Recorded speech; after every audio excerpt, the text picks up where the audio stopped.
This is going to be a very different video than a lot of the ones that I've posted. It's going to be a very different person than a lot of you probably know me to be. I wanted to make this video to bring light to something that is often overly talked about, and it's not talked about in the way that it should be. And that is anxiety, depression, and PTSD. 3 things that I really struggle with. This is a very difficult thing for me to share because it's not something that I let a lot of people know. A lot of people that are close to me know about it, but other people in my life, I haven't really made it a priority to tell them. And it's not a matter of, I don't trust this person, so I'm not going to tell them. It's just something that I've learned to deal with, and I just figured, why bring more light to it? I was diagnosed with post-traumatic stress disorder when I was 19 years old. When I was 17 years old, I was sexually assaulted. I'm not going to go into detail on who did it, where it was at, who was involved. I'm not going to go into that detail. There's several sides to every story, and the person that was involved tries to deny that it ever happened, and I just don't want to put that person out there. I just feel like it's better to keep it confidential on who was involved and all of that. But I wanted to make this video because for a long time, I didn't know how to express how I felt about it. I didn't go to the police right away after it happened because honestly, right after it happened, I didn't really think anything of it because I think I was so traumatized by the experience that I was trying to maybe tell myself it wasn't real.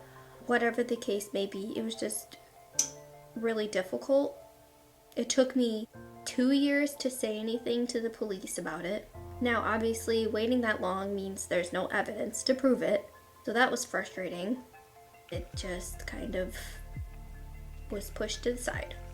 That being said, it made it harder to deal with for a while. I felt like what should have been happening wasn't happening.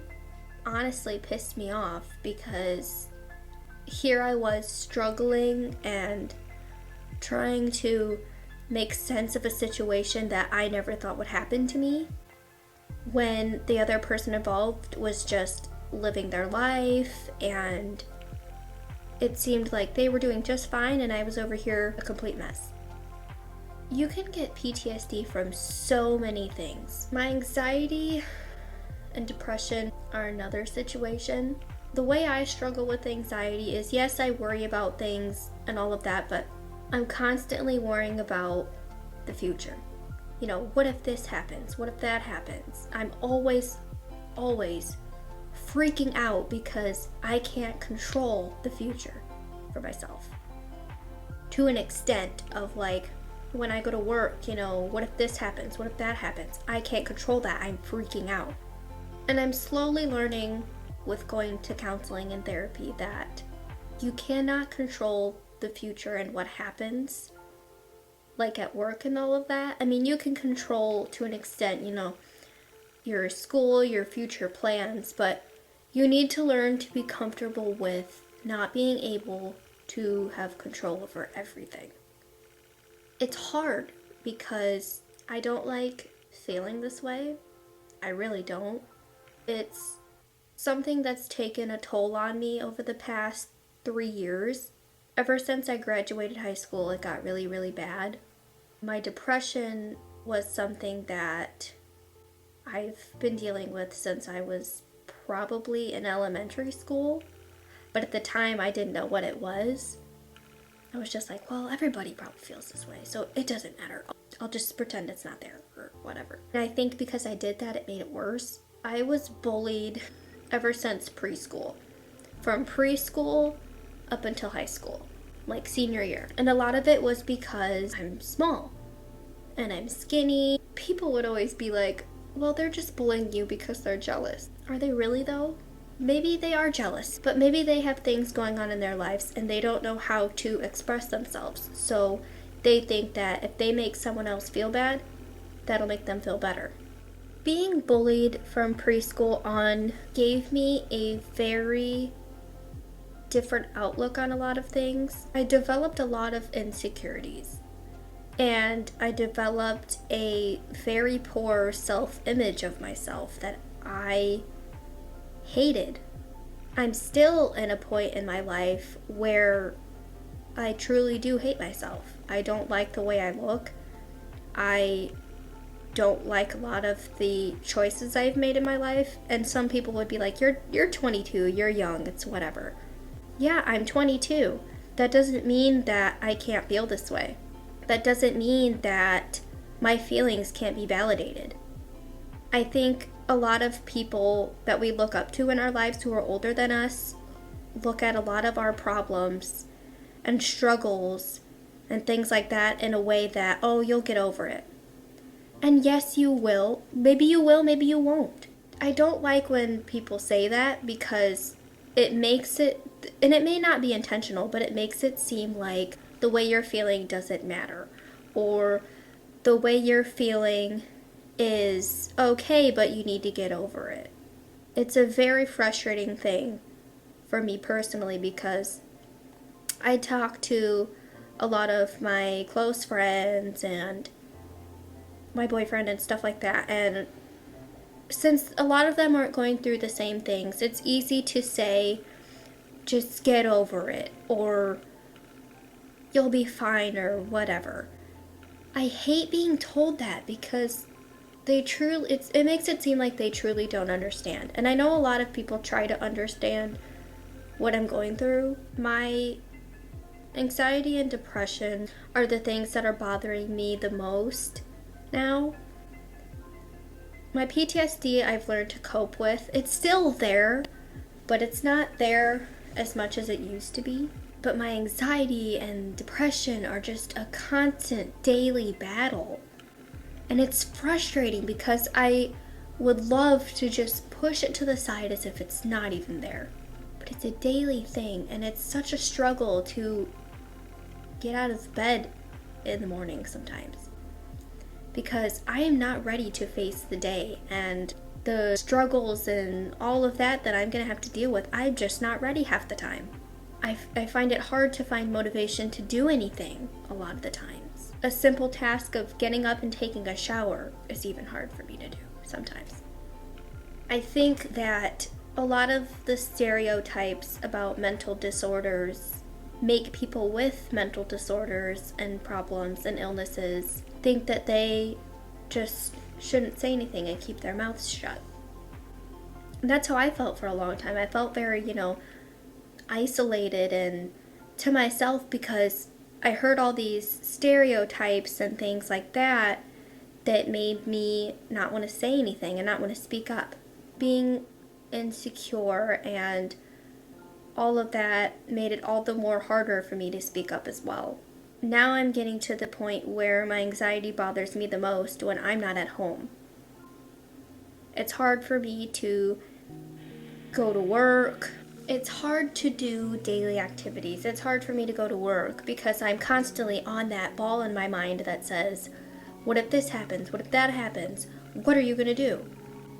It's scary because I'm constantly almost on an adrenaline rush, it seems like. Trying to figure all of this stuff out at once. It's hard. Sometimes I just don't know what to do. I made this video to shine a light on those of you who may be struggling with some of these problems, or maybe even problems that aren't this, or something similar. I want you to know that you're not alone. There are people who are going to understand you. There's support groups, there's the suicide hotline, there's a help texting line. I will put both of those down in the description.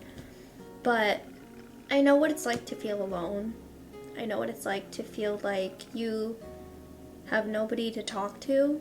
And I also know what it feels like to have plenty of people to talk to, but you just don't feel comfortable, you don't feel ready. I even know what it feels like to have people to talk to who you're scared to talk to. And it's a really hard thing to deal with.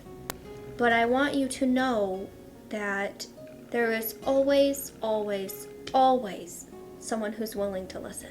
And it's going to be difficult to talk about your problems. Everyone has problems. Everyone has struggles. It's just sometimes those problems and struggles affect others more or differently. I think that's something we need to remember. I think a lot of us see someone struggling and we're like, wow, it must be so difficult for you, or, you know, that's really not that big of a deal. You're not in their shoes. We're not in their shoes. We don't know how they truly feel. We don't know how something is affecting them. We don't know what they're going through. I think it's important that we stop saying, you'll get over it, or don't let it bother you, because that's just pushing those problems deeper down inside of us, making it even harder for us to cope with and deal with. I think from now on, if someone has a problem and you know they're struggling, really sit down and talk to them. No, you're not going to really understand because you're not in their shoes. You're not going to fully comprehend it.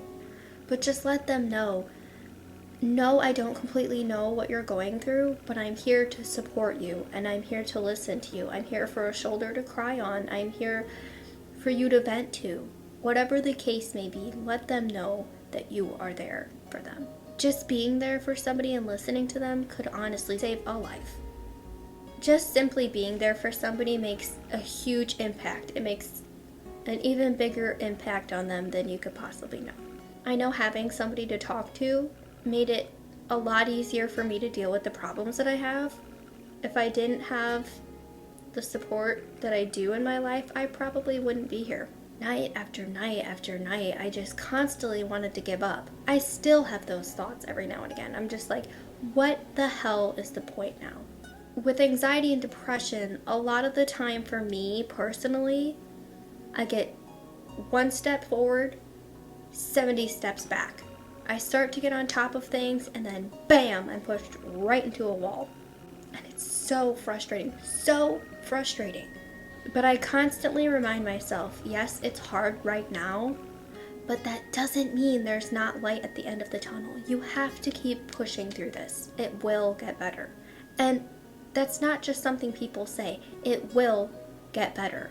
So anyways, guys, I hope you enjoyed this video. I know it's a lot of me just rambling and rambling and rambling, but I hope you could take something from this, and I hope that if you are struggling with any mental illnesses or disorders or any of that, that you know there is always someone you can talk to. Whether it's a close family member, a close friend, a therapist, a counselor, somebody on the suicide hotline, somebody on the help hotline, whatever it is. Just please know there's always somebody you can talk to. Thanks for watching.